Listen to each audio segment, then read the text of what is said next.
going to call up our first company pitching. We have Wesley Belden with Raise Financial. Let's give him a big round of applause for Wesley.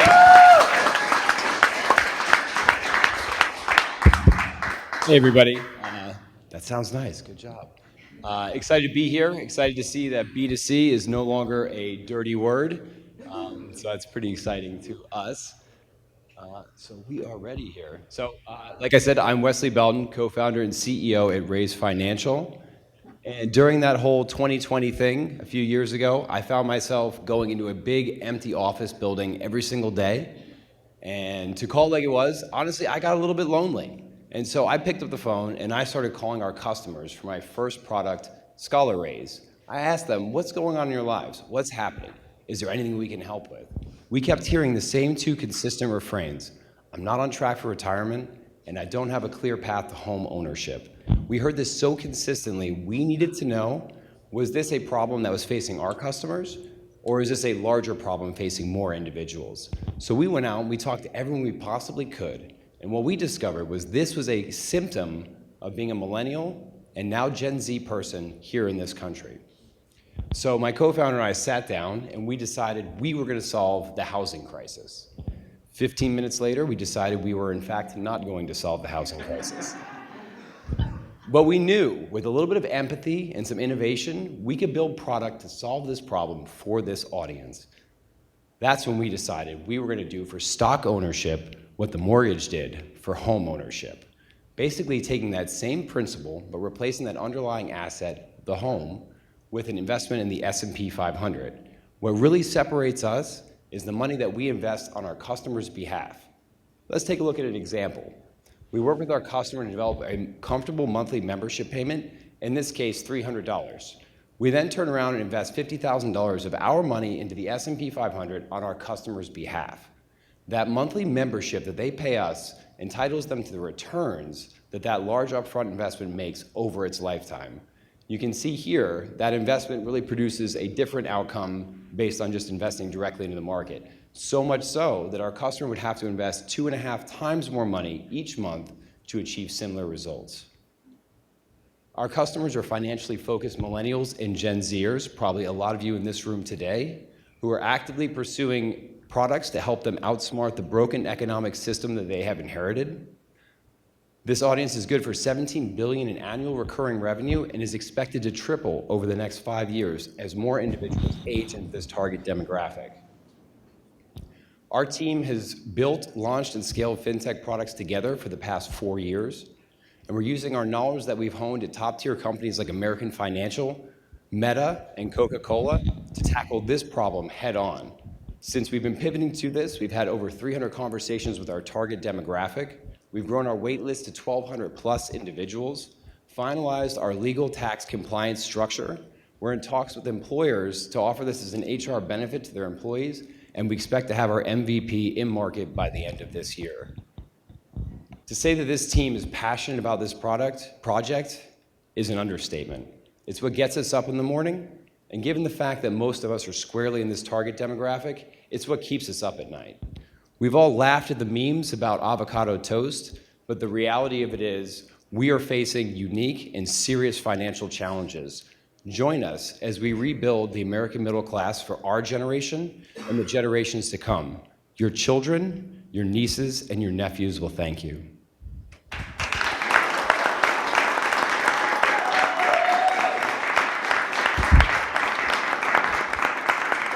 Thank you. How are you starting off right now? Because let me pitch you this. In 2013, I had a company pitch me. We pretend to buy and sell stock every week, and we get a score, a weekly score of how you're doing.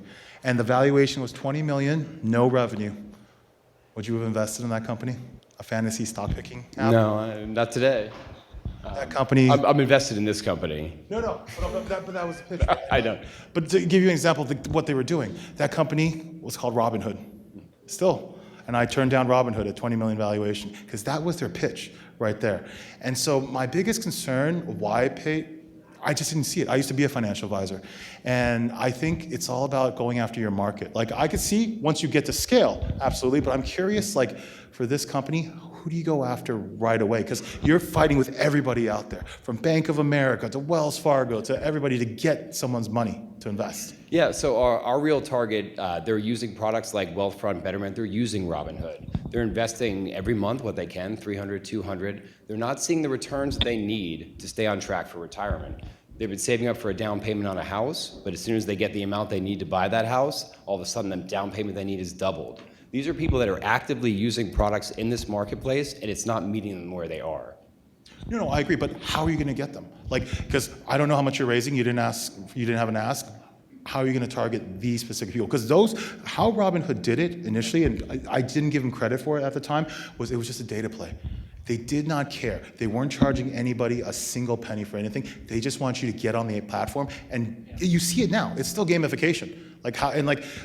Good for them that the SPACs. But that's a different business model, right? Because they're doing payment for order flow. We're actually serving the customer with what they need for this product. I agree with that. I'm saying, how do you acquire these customers? So we acquire our customers from our first product, Scholar-Raise. There's a lot of overlap in that customer base. That's with our 1,200 wait list. We do a lot of things, inbound marketing, influencer relationships on social media. We get the message out, honestly, doing things like this, being on podcasts like the elevator pitch. It's a great way of getting the word out there. People are ready for this product. They're looking for this product. They've identified the need themselves, and we intersect them at that point and say, hey, here's the outcome.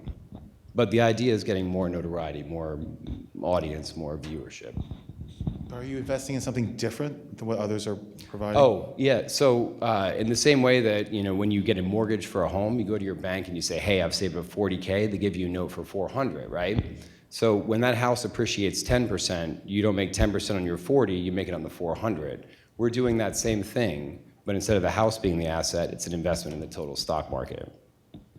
That's the big difference. In the same way that investing $100 today makes more in 10 years than investing $10 a year for that same time period, we're doing that, but with an investment in the stock market and at a bigger scale.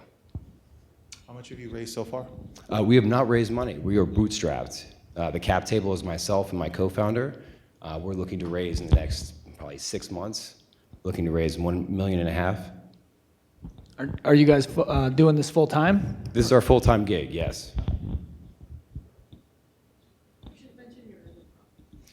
Yeah, so I always kind of avoid that because it gets people kind of confused about what we're doing. We launched a product a few years ago. It's a shareable college savings fund. It's called Scholar-Raise. It was a passion project, but really the aha moment was, we launched this product. We made it easy for friends and family to contribute to your child's college savings fund. We quickly noticed that our plans had 10 times the gifted contributions in them as regular college savings plans. We didn't invent college savings. We listened to this audience and built a product to make it actually work for them. And that's what we're doing here. We listen to this audience and we're building products to fit them. Awesome. Thanks so much, Wesley. Thank you, Wesley. Awesome. And then I'll change the slides as you come up, but let's do another round of applause for Justin Gray with Potluck, y'all.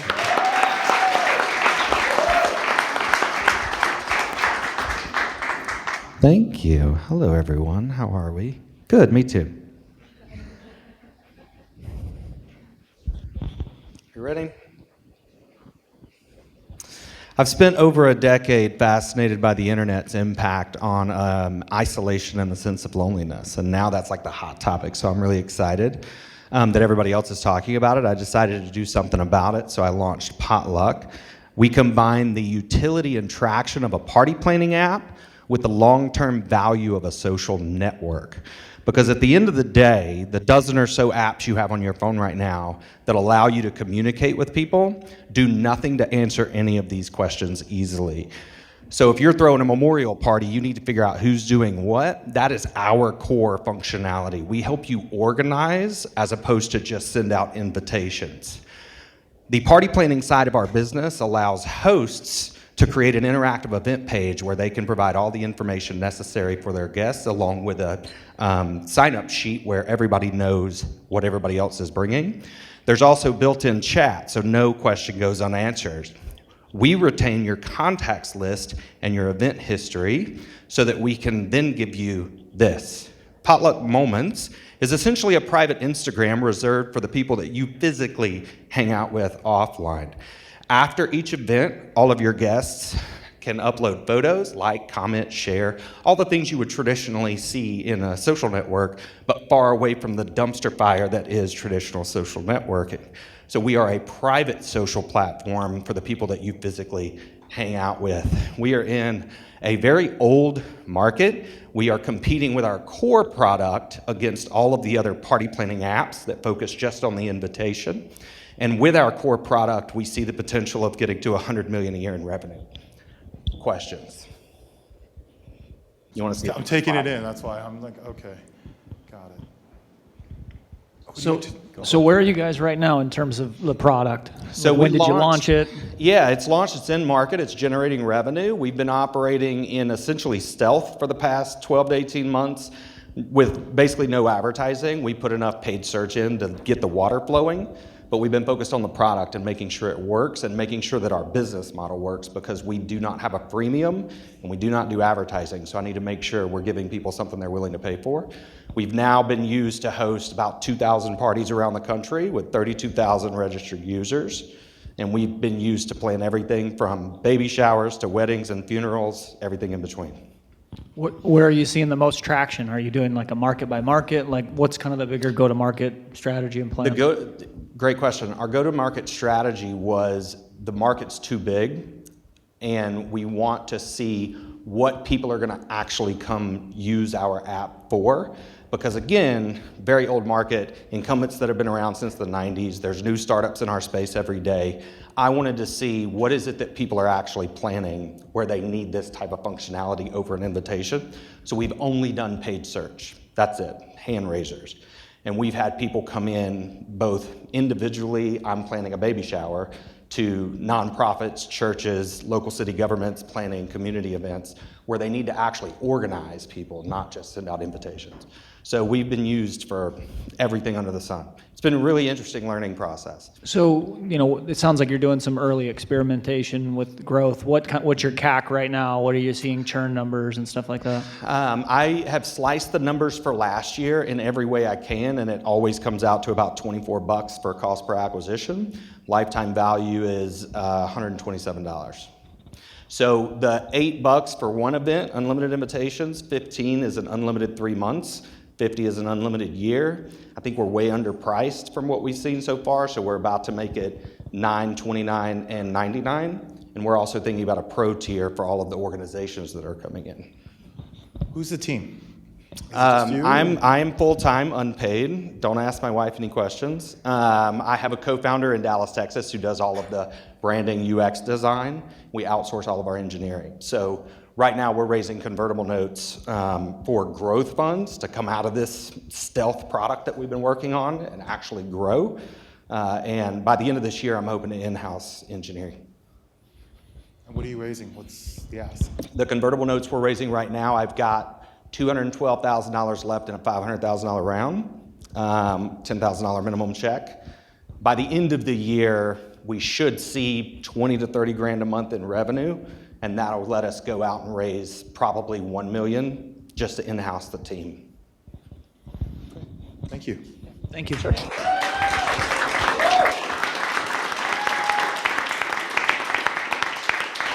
All right, y'all. Give a big round of applause. Next up, we have Nikki Sanz with Gigs. Hello. Thank you, guys. Thank you, Zap, Jonathan, Danny. I appreciate y'all. All right. Now hiring dressing room manager for Taylor Swift. How does someone get that gig? You want it? Yeah. Do you ever think about how many people it takes to put on your favorite concerts? Now hiring audio engineer, guitar tech, pyrotechnician, tour manager, bus driver, camera operator, choreographer, makeup artist, lighting director. I want that job. How do you get this job? You can't post it anywhere online, traditional job sites. You're not going to get the right qualified candidate to apply that really gets the industry and gets what the position entails. As a result, the music industry is predominantly word of mouth, and this has fragmented us into countless inner circles in order to find our next job. It's about time we connect and find jobs easier. My name is Nikki Sanz, and I'm the founder and CEO of Gigs. We are the LinkedIn for the entertainment industry. For the past 5 years, I was touring on the road with Eric Church and George Strait and multiple other artists. I also staffed tours. So I lived the life and I experienced both sides of the market. And we need one centralized platform for the best touring professionals and companies to connect, find jobs, and hire more efficiently. We all know what happened in 2020. The live event industry completely shut down worldwide, and we lost some of the very best in the touring industry. We are luckily back and bigger than ever with a market size of $65 billion last year. Thank you to Taylor Swift, mostly. And we have more concert and event employees and businesses, but there is no way for us to connect right now. It is all word of mouth. So this fragmented market is really leading to qualified candidate shortages, employee turnover, and a lack of diversity and formal training. Gigs is the solution. With a centralized job board for all music industry jobs, these word-of-mouth jobs, a digital resume that's standard, a standard job post, networking opportunities, endorsements and reviews, availability calendar, these word-of-mouth features that can work online, we just don't have anything like it. Again, we have the people, we have the businesses, Gigs helps them connect. I'm very proud to announce that since our soft launch in November of last year, we have almost 8,000 people that have signed on. We have over 100 jobs that have been posted and filled by companies like Live Nation, VIP Nation, Red Light Management, Claire, Tate, some of the biggest audio rigging, some of the biggest vendors. We have raised $275,000 with a safe note, and we're looking for an additional, from strategic investors, we're looking for an additional $250 to get us through this next big launch and support our marketing and tech efforts. And we project for the rest of this year to hit 25,000 members and 1,000 partners posting multiple jobs. And once we're ready, we plan to scale to larger gigging in the entertainment industry. TV and film, sports, theater, all of these word-of-mouth jobs. Gigs is the place to find word-of-mouth jobs. So find your next gig with Gigs.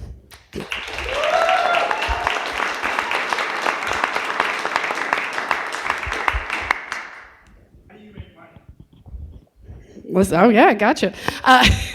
A membership plan. We've been free right now. Starting in the next 3 weeks, we'll have a full-scale PR launch. Members, individuals can join for free through an application. We vet everyone that comes in, and then they pay $50 a year if they want to apply to unlimited jobs. On the company side, we're starting out $90 per job post or $200 per month for unlimited jobs and multiple more features, trying to funnel everyone into that monthly $200. So I'm curious, how do you get people to hear about these word-of-mouth jobs, how to get to gigs, right? Because that's the problem. You said these are hard to find jobs. How are you going to get people to find you?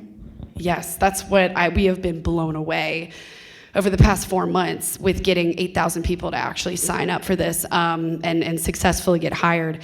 Our marketing efforts right now have been email and social media, and that's where we all are.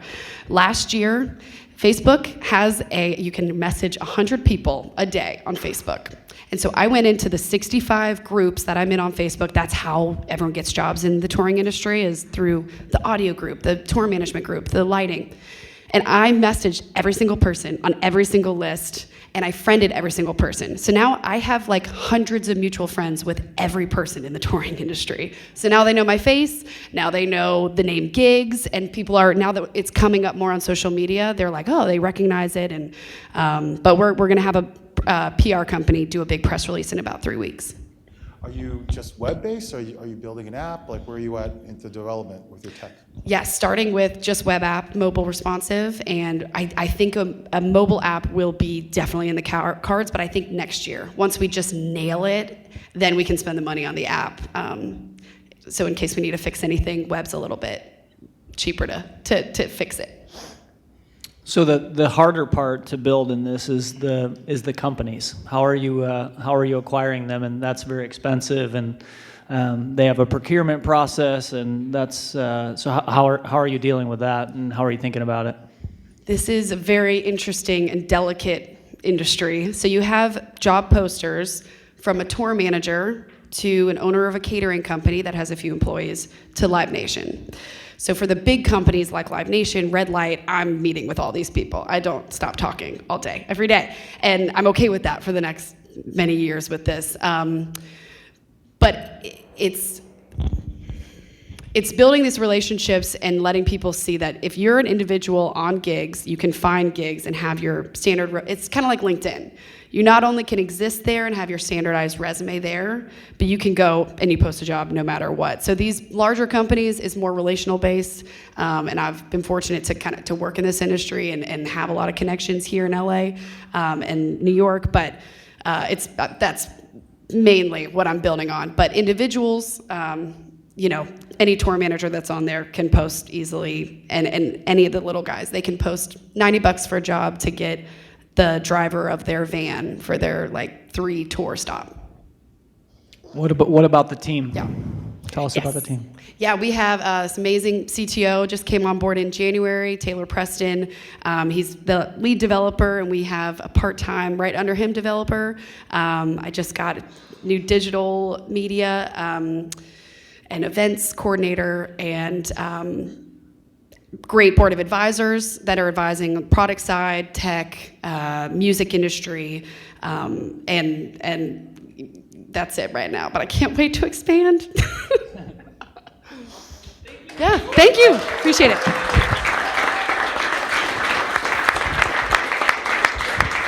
Awesome. Last but not least, let's keep it going for Aabesh with Flora. Give him another round of applause. All right, good to meet everyone. My name is Aabesh Day. I'm the founder and CEO of Flora.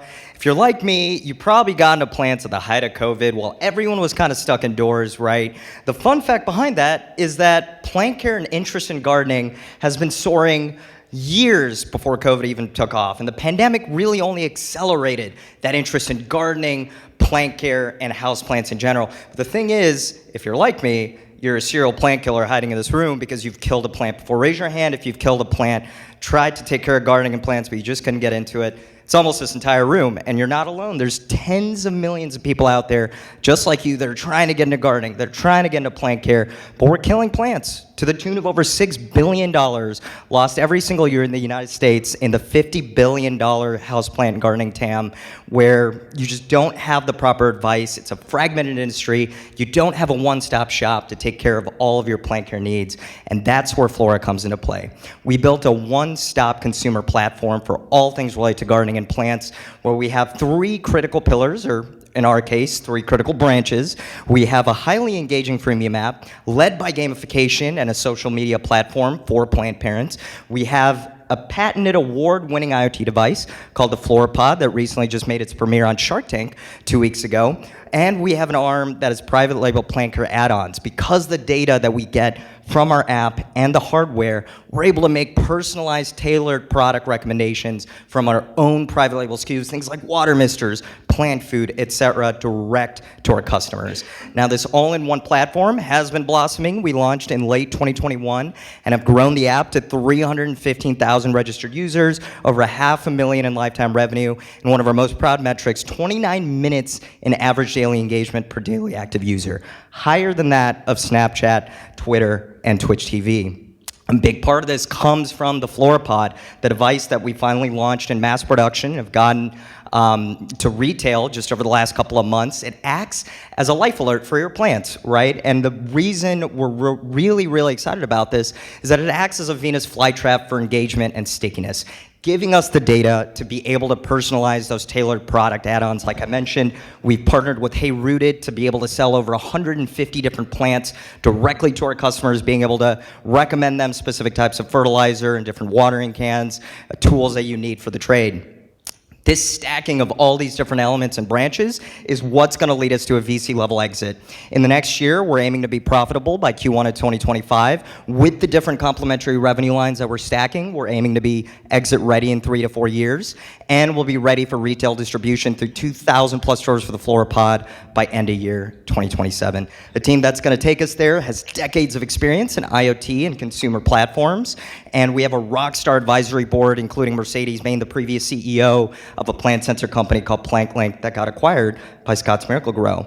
And so we're looking to grow that team, hopefully with Entrepreneur Ventures. We're raising $1 million in the next 2 months, 2.5 months, to hit all these targets that you see here in terms of getting profitable, hitting 50,000 Flora pods ordered, and hitting a 3 million run rate with over 12,000 paid subscribers. And we're really excited to keep on saving plants. We've added more than 1 million plants, and we're ready to take that to the next level with this fundraise.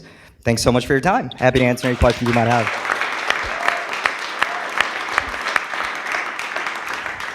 So can you go over your revenue model again? How much is everything, like what are your margins that you're paying? So yeah, let's talk about that. Unit economics is absolutely key here because so much of what we're playing at is based on this increased LTV model because of the add-ons, because of the Flora pods, right? Based on this last segment of Flora pods that we saw, we're seeing about $108 in contribution LTV. That's pure, gross margin on an average CAC that we saw of $35 across Facebook, Google Performance Max campaigns, as well as retargeting campaigns. So that's just where we're sitting at right now. We're at a healthy LTV to CAC of 3.09, but the future is where we're really excited. We're looking to increase our LTV through selling more Flora pods, providing more private labeled plant care SKUs, like the fertilizer, like all these plants that we're selling direct to consumer, and cheaper CAC through our go-to-market strategy of offering and being the go-to WebMD for plant care. We have thousands of articles on every single plant imaginable, and that's how we get our CAC down over time, through providing that content for free.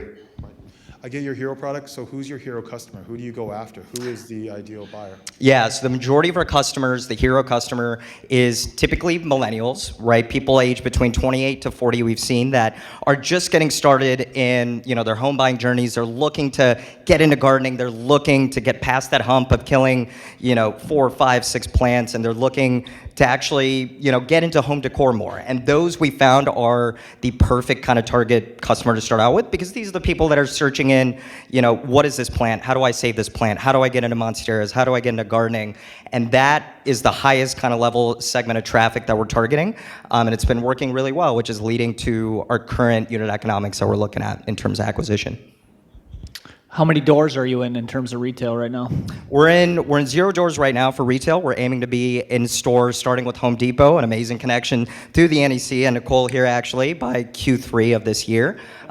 Shark Tank was the first pivotal moment in terms of retail kind of expansion. We sold direct to customers through our website as well as Amazon.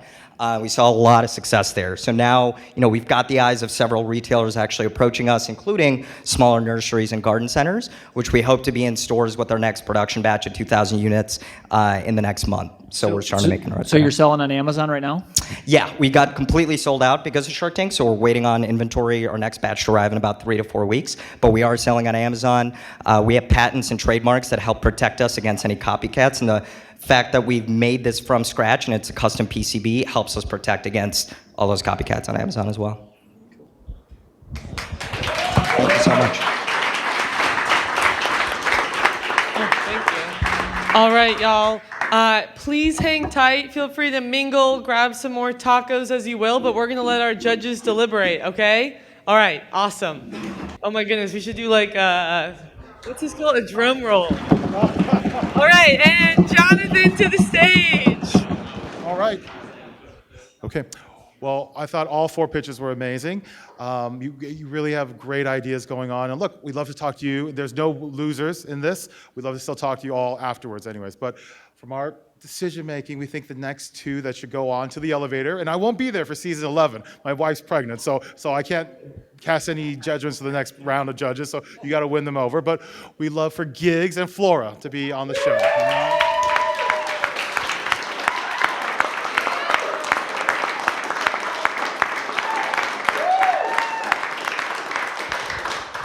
So now you got to do all that in 60 seconds. 60 seconds, all right? To get out of the elevator. Thank you, everyone. Thank you, everyone.